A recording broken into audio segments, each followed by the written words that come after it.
आप सभी को जय मसीह की। और मैं परमेश्वर का धन्यवाद देता हूँ कि उसने मुझे एक और मौका दिया कि मैं आप लोगों के सामने उसके वचन को लेकर आ सकूँ। जैसा कि आप जानते हैं, पिछले संडे मेरा मिस हो गया था। हम लोग राजस्थान गए तो ऑन द वे थे, इसलिए मैं रिकॉर्डिंग नहीं कर पाया। पर प्रभु को धन्यवाद देता हूँ कि आज की सुबह उसने हम सबको तंदुरुस्त उठाया, आज का दिन दिखाया, उसके लिए मैं धन्यवाद देता हूँ। आज का जो वचन मैंने पसंद किया है, मैं आप लोगों के सामने पढ़ता हूँ। मरकुस की पुस्तक उसका छठा अध्याय, उसकी 45 से लेकर 52वीं आयत तक मैं आपके लिए पढ़ता हूँ। मरकुस की पुस्तक उसका छठा अध्याय, उसकी 45 से लेकर 52 तक मैं आपके लिए पढ़ता हूँ। तब उसने तुरंत अपने चेलों को नाव पर चढ़ने के लिए विवश किया कि वे उससे पहले उस पार बैतसैदा को चले जाए, जब तक कि वे लोगों को विदा करे। उन्हें विदा करके वे पहाड़ पर प्रार्थना करने को गया। जब सांझ हुई तो नाव झील के बीच में थी और वो अकेला भूमि पर था। जब उसने देखा कि वे खेते खेते घबरा गए हैं क्योंकि हवा उनके विरुद्ध थी, तो रात के चौथे पहर के निकट वो झील पर चलते उसके पास आया और उनसे आगे निकल जाना चाहा। परंतु उन्होंने उस झील पर चलते देखकर समझा कि भूत है और चिल्ला उठे, क्योंकि सब उसे देखकर घबरा गए थे।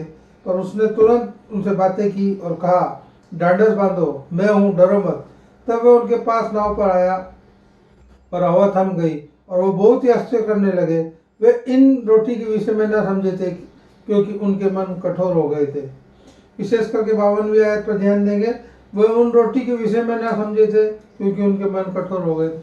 आइए हम अपने सरों को झुकाएंगे, प्रार्थना मांगेंगे। पिता परमेश्वर, आप धन्यवाद देता हूँ आज के दिन के लिए प्रभु, आज की सुबह के लिए परमेश्वर बाप। ऋतु ने जो हमको बारिश दी उसके लिए मैं तेरा धन्यवाद देता हूँ पिता परमेश्वर बाप। प्रभु मैं प्रार्थना करता हूँ अपने आप के लिए प्रभु। प्रभु तूने मुझे संभाल के रखा प्रभु, तेरा वचन देने के लायक समझा प्रभु।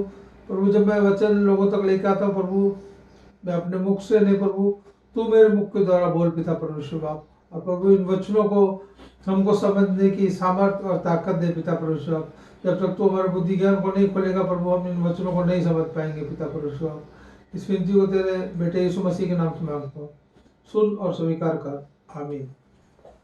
जैसा कि हमने पढ़ा, यहाँ पर 45वीं आयत से लिखा है कि यीशु मसीह अपने चेलों को बरबस नाव पर चढ़ाया। 45वीं आयत कहती है कि यीशु ने अपने चेलों को नाव पर चढ़ने के लिए विवश किया। और 45वीं आयत विशेष करके वो उन रोटी के विषय में ना समझे थे क्योंकि उनके मन कठोर हो गए थे। मेरे प्रियो, रोटी का और नाव चलाने के टाइम में जो लहरें उठी थी, उनके बीच में आपस में क्या संबंध है? क्योंकि जब हम बाइबल पढ़ते हैं, यीशु मसीह ने इससे थोड़ी देर पहले ही 5 रोटी और 2 मछली के द्वारा लोगों को भरपेट खाना खिलाया था। और बाइबल बताती है 52वीं कलम, वो उन रोटी के विषय में ना समझे थे क्योंकि उनके मन कठोर हो गए थे। ये कौन सी रोटी के विषय में बाइबल आज हमसे बातें कर रही है? बाइबल बताती है कि यीशु मसीह ने जो आश्चर्य कर्म किए था, 5 रोटी और 2 मछली के द्वारा उसने 5000 लोगों को खाना खिलाया था, और चेले उस रोटी के विषय में ना समझे थे। यानी कि प्रभु ये बाइबल आज हमें ये बताना चाहती है कि यीशु मसीह ने थोड़ी देर पहले ही इन चेलों को एक आश्चर्यक्रम करके दिखाया था। 5 रोटी और 2 मछली के द्वारा उसने 5000 लोगों को भोजन खिलाया था। और उसका कहने का मतलब, उसका ये आश्चर्यक्रम करने के पीछे का एक लेसन है। वो लेसन ये था कि यीशु मसीह ये कहना चाहते थे कि जीवन की रोटी मैं हूँ, जो कोई मुझ पर विश्वास करेगा और मुझ में से खाएगा, अनंत जीवन उसी का है। पर चेले इस बात को नहीं समझे थे। चेले जब घबरा गए, हम भी अपने जीवनों की परिस्थितियों के अंदर घबरा जाते हैं। जब हमारे जीवन के अंदर परिस्थितियाँ आती है, भयंकर परिस्थिति आती है, जैसे ये चेलों के भी हवा विपरीत थी, ये चेले घबरा गए थे। इनको चाहिए था कि यीशु मसीह पर विश्वास करते कि जीवन की रोटी, जीवन का वचन जो यीशु मसीह है वो हमारे साथ है। पर इनके मन कठोर थे, वो उस बात को नहीं समझ सके।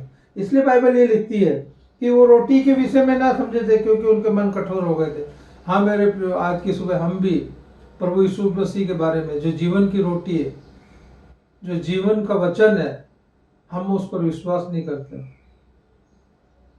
परिस्थितियां कैसी भी रहने दो, यीशु मसीह हमारे साथ में, हम ये विश्वास ही नहीं कर पाते। जब हमारे जीवनों के अंदर विपरीत हवा चलने लगती है, हम भी इन चेलों की तरह चिल्लाने लगते हैं, डर जाते हैं, इधर उधर भागने लगते हैं। पर आज की सुबह परमेश्वर यही कहना चाहता है, तुम्हारे मन जो कठोर हो गए उस मन की कठोरता को निकालिए और समझिए और विश्वास करिए कि जीवन की रोटी, जो जीवन का वचन है, वो हमारे साथ है। प्रभु इसलिए ही दृष्टांतों में और आश्चर्य कर्म करके बार बार चेलों को और लोगों को समझाते थे कि जीवन की रोटी मैं हूँ, जो कोई इसमें से खाएगा, जो कोई इसमें से पिएगा, वो कभी भूखा नहीं होगा, कभी प्यासा नहीं होगा, अनंत जीवन उसी का। पर चेले इस बात को नहीं समझे। उन्हें चाहिए था, थोड़ी देर पहले आप उसके ऊपर की आयतों में पढ़ेंगे, 33 से 44 तक में जब हम पढ़ेंगे तो हमको ये विवरण मिल जाएगा। यीशु मसीह ने 5 रोटी और 2 मछली से 5000 लोगों को खिलाया। हाँ मेरे प्रिय, हम भी ऐसे ही करते हैं। जब प्रभु हमारे जीवनों के अंदर कोई आश्चर्य कर्म करता है या कोई ऐसी समय देता है तो हम क्षण भर उसको याद रखते हैं, बाद में हम अपने मनों को कठोर कर लेते हैं, जैसे इन चेलों ने किया था। पर आज की सुबह प्रभु हमसे बातें करना चाहता है कि जब हमारे जीवनों के अंदर विपरीत परिस्थितियां आवे, हवा हमारे विपरीत हो, तो हमें 3 बातों पर विशेष ध्यान देना। पर जब मैं ये 45वीं आयत पढ़ रहा था तब उसने तुरंत अपने चेलों को नाव पर चढ़ने के लिए विवश किया। मेरे प्रियो, कभी कभी प्रभु यीशु मसीह हमें विपरीत हवा की तरफ विवश करता है, कठिन परिस्थितियों में डालने के लिए विवश करता है। हम सब जैसे जानते हैं, हम सब छोटे थे या हम सब अभी माता पिता है, जब हमारे बच्चे स्कूल में नहीं जाने की जिद करते हैं तो हम उनको विवश करते हैं स्कूल जाने के लिए, उनको मारते हैं। जब हम संसारिक पिता माता पिता होकर अपने बच्चों के लिए अच्छी बात सोचते हैं तो हमारा स्वर्गीय पिता जब हमें विवश करता है तो हम क्यों गुस्सा हो जाते हैं, हम क्यों चिढ़ने लगते हैं। हाँ मेरे प्रियो, आज प्रभु यीशु मसीह शायद आपको किसी चीज के लिए विवश कर रहा हो, किसी परिस्थिति में डालने के लिए शायद आपको विवश करे, तो हमें घबराने की जरूरत नहीं। उसके बाद में जब हम 48 आयत पढ़ते हैं, इसी कहानी का उल्लेख जब हम यूहन्ना की पुस्तक उसका 6वां अध्याय और उसकी 16वीं कलम से आगे पढ़ते हैं तो वहाँ पर भी ये मिलता है। और हम देखते हैं कि 48 आयत, जब उसने देखा, मैं आपको 47 से पढ़ता हूँ, जब सांझ हुई तो नाव झील के बीच में थी और वो अकेला भूमि पर था। और जब उसने देखा कि वो खेते खेते घबरा गया क्योंकि हवा उनके विरुद्ध थी, तो रात के 4थे पहर के निकट वो झील पर आया। हाँ मेरे प्रिय मित्रों, मैं आज आपको 3 बातें बताना चाहता हूँ कि जब परिस्थितियाँ हमारे विरुद्ध हो, कितनी भी आंधी चल रही हो, कितने भी तूफान हमारे जीवन में आ रहे हो, हमारी नाव इस जीवन रूपी संसार के अंदर गोते ही क्यों नहीं खा रही हो, तो सबसे पहले हमें एक बात का ध्यान रखना है कि हमारा परमेश्वर हमें देखता है। जब ये लोग शाम को समय, बाइबल में बताती है शाम के समय जब ये नाव पर चढ़े तो बाइबल लिखती है कि यीशु मसीह ने उनको देखा कि वो खेते खेते घबरा गया। हाँ मेरे प्रिय मित्रों, हमारे जीवन में कोई भी परिस्थिति आने दो, चाहे कोई देखे ना देखे, हमारा परमेश्वर हमें सबसे पहले देखता है। उत्पत्ति की पुस्तक उसका 16वां अध्याय जब हम पढ़ते हैं तो वहां पर हजीरा के बारे में, हगे के बारे में बताया। परमेश्वर ने सारा को कहा था कि तू एक पुत्र को जन्म देगी, और वो लोग क्या सोचते हैं कि अभी हम बुढ़े हो गए, चलो मेरे द्वारा नहीं, मेरी दासी के द्वारा, और वो इब्राहिम के पास हजीरा को भेजती है। और जब वो अब्राहम के साथ रहने लगती है तो बाइबल बताती है हजीरा और सारा के बीच में बहुत से झगड़े होने लगते हैं।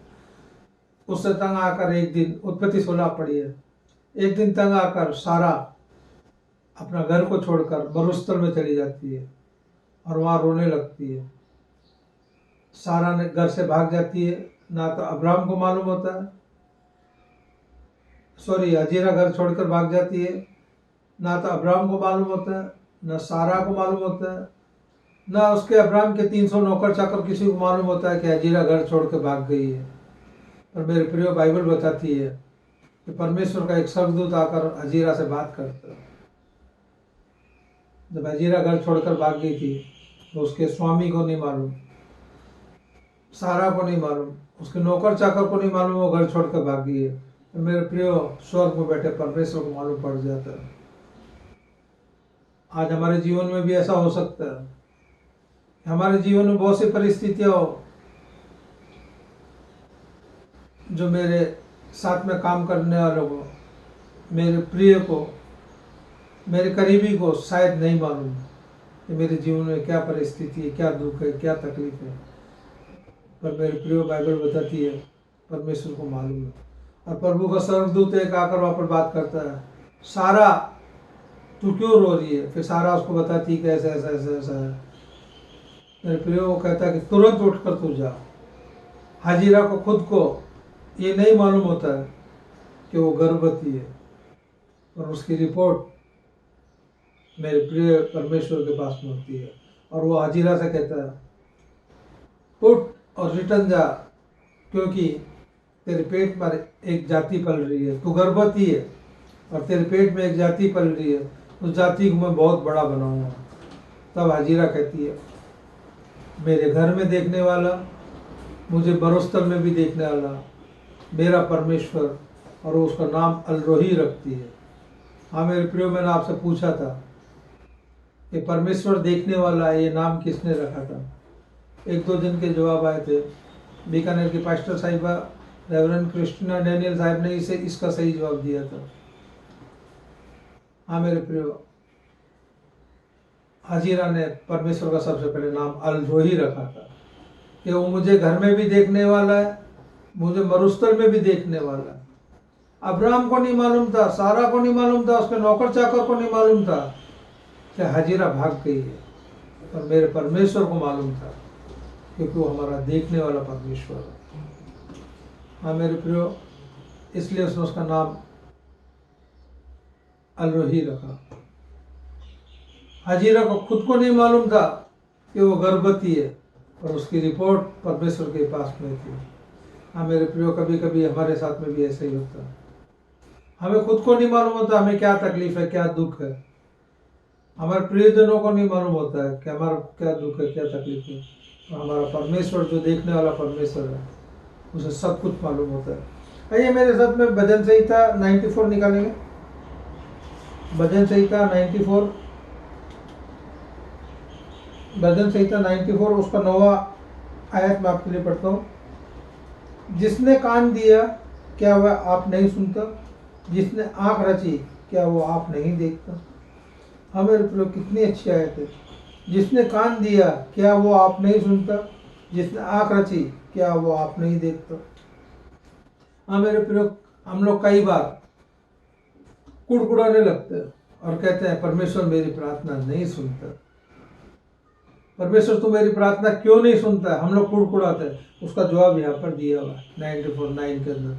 परमेश्वर का वचन आज सुबह आपसे कहता है, क्या जिसने आपको कान दिए, और कान देने वाला परमेश्वर आपसे आज ही कहता है कि जिसने, मैंने तुम्हें कान दिए और तुम अच्छे से सुनते हो, तो क्या मैं तुम्हारी प्रार्थना नहीं सुनूंगा? क्या मैं बहरा हूँ?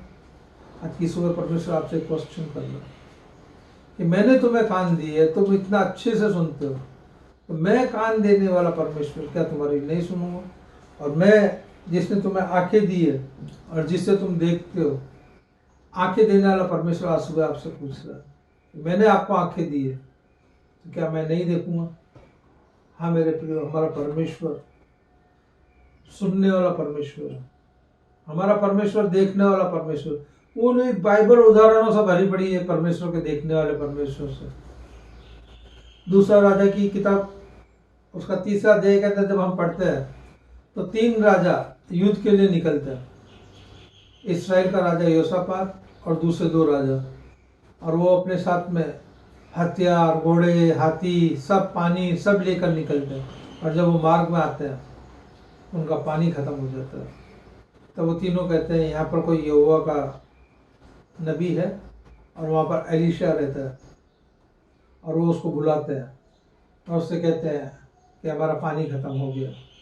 हाँ मेरे प्रियो, उनके जीवन के अंदर जब वो युद्ध करने निकले, सब कुछ लेके निकले थे, तो मरुस्थल में पहुँचते पहुँचते उनके जीवन में जो उनके पास में पानी खत्म हो जाता है। हाँ मेरे प्रियो, मैं आपसे पूछना चाहता हूँ कि उनके पास में हथियार थे, हाथी थे, घोड़े थे, धन था, सब कुछ था, पर पीने के लिए पानी नहीं था। तो क्या उनके पास सब कुछ था? वो नबी जब नबी से बात करता है तो नबी उनसे कहता है परमेश्वर ने तुम्हारी परिस्थिति को देखा है। आप पढ़ लीजिएगा 2 राजा 3 अध्याय।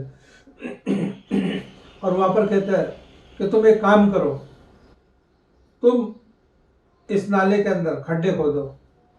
तुम्हें ना तो कोई बारिश का चिन्ह दिखाई देगा, ना कोई बादल दिखाई देगा, ना कोई मेघ बरसेगी, ना कोई बादल गरजेगा, पर जब तुम सुबह उठोगे तो ये खड्डे पानी से भरे होंगे।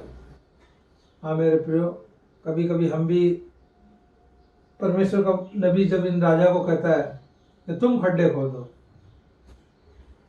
तो हम घमंड में आके कहते हैं हम ये काम नहीं करेंगे। हमारे पादरी साहब, हमारे सेवक, हमारे बड़े एल्डर जब हमें कुछ काम देते हैं तो हम बोलते हैं नहीं नहीं, मैं तो चर्च का सेक्रेटरी हूँ, मैं ये खड्डे क्यों कर दूँ। और परमेश्वर का वचन आज आपसे कहना चाहता है कि जो काम परमेश्वर आपको देता है आप उसे मना मत करो, आप उससे करो। वो राजा खड्डे खोदते हैं, बोलते हैं अब क्या होगा, ऐसे कैसे होगा ये सब। नबी कहता है तुम कुछ मत सोचो, परमेश्वर का काम है करने का, तुम जाके रात को सो जाओ और सुबह उठना। और जब वो सुबह उठते हैं तो खड्डे पानी से भरे होते हैं। मेरे प्रिय, मैं आपके लिए उसकी दूसरा राजा उसका 3 अध्याय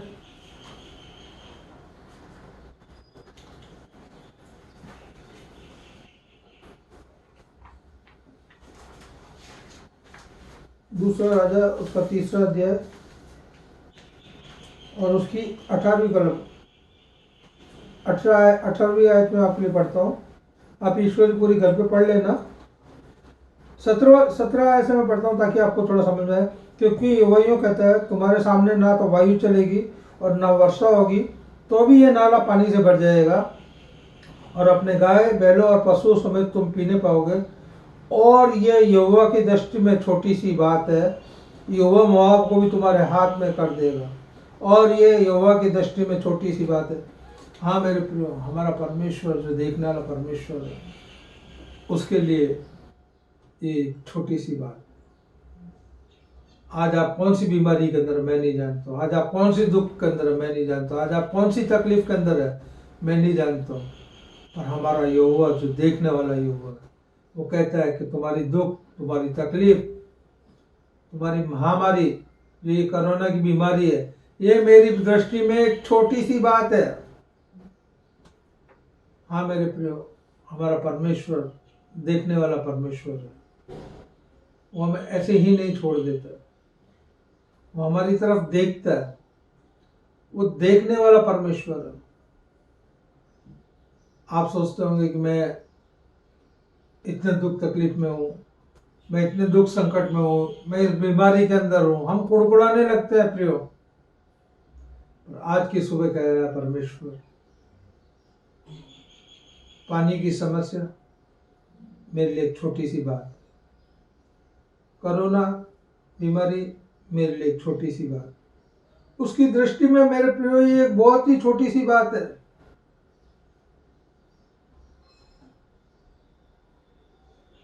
ये महामारी, ये बीमारी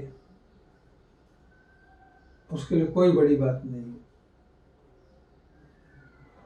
राजाओं का राजा, प्रभु का प्रभु है, वो देखने वाला परमेश्वर है, वो अलरोही परमेश्वर है। कभी कभी क्या होता है, जैसे चेले नाव पर थे, शाम के समय जब वो नाव पर बैठे, यूहन्ना की पुस्तक उसका 6 अध्याय में ये स्टोरी जब हम पढ़ते हैं तो बाइबल बताती है वो 3-4 मील ही चले थे कि हवा आने लगी, यानी कि वो 1-2 घंटे का ही सफर किया था।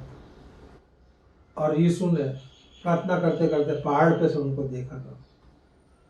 और वो आया कब, बाइबल बताती है 3रे पहर उनके पास में आया। यानी कि अगर मैं कैलकुलेशन करूं तो 6 से 7 बजे के बीच में शाम को नाव पर चढ़े थे। और यूहन्ना की पुस्तक जब हम पढ़ते हैं कि वो 3 या 4 मील ही चले थे, यानी कि वो 2 घंटे का सफर ही उन्होंने किया होगा। तब हवा उनके विपरीत चलने लगी और वो घबरा गए थे।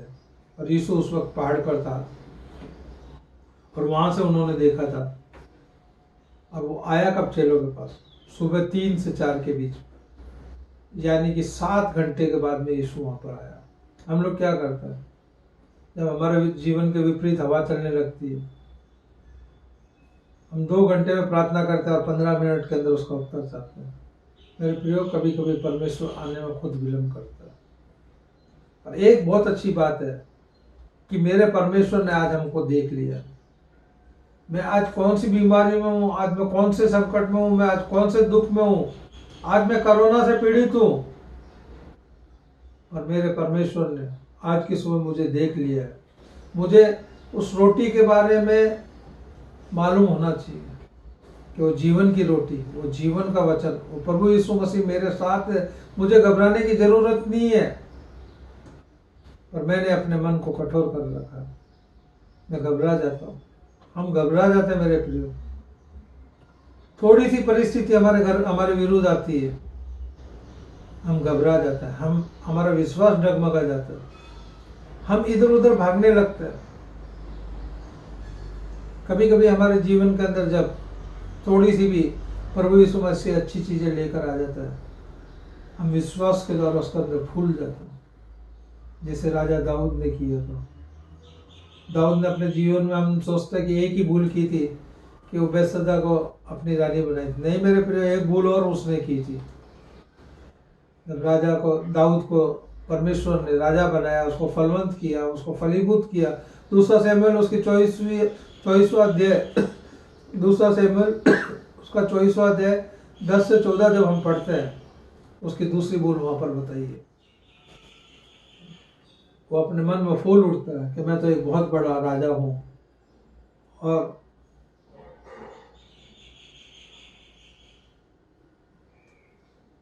इसी के बाद लाइट गई होगी मनीष। राजा वो फूल उठता है। कट करो, जल जाएगी। बंद करो उसको, लाइट तो है ना यार, कट करो।